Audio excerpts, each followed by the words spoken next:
Jésus revient bientôt. Jésus revient bientôt. Jésus revient bientôt. Jésus revient bientôt. Jésus revient bientôt. Réveillez-vous. Allez à la rencontre de l'époux.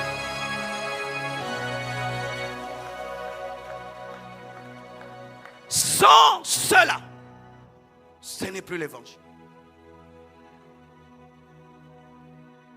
Je te confie mon épouse. Je lui dis, je vais à Paris. Quand je reviens, je l'épouse. Tu la prépares à mon mariage. Et puis tu commences à lui parler de toi. Tu l'as volée, n'est-ce pas? Que faites-vous ici? Pour Dieu, vous êtes là pour que je vous prépare à rencontrer votre époux.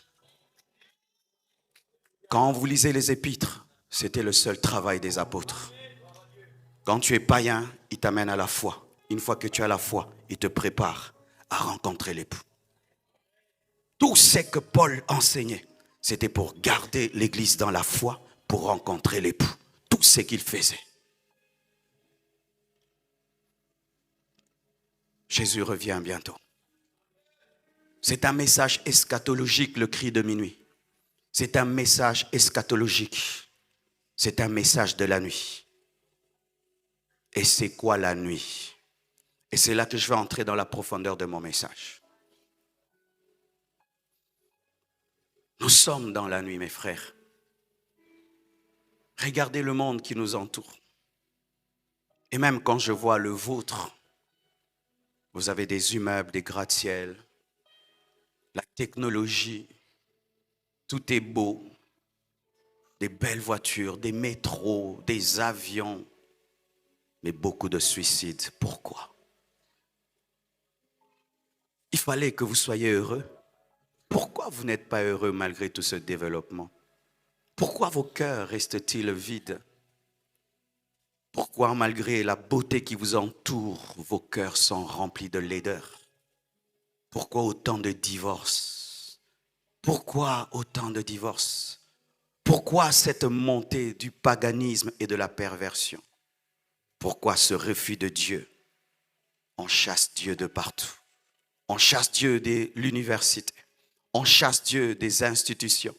On chasse Dieu de la famille. On chasse Dieu partout.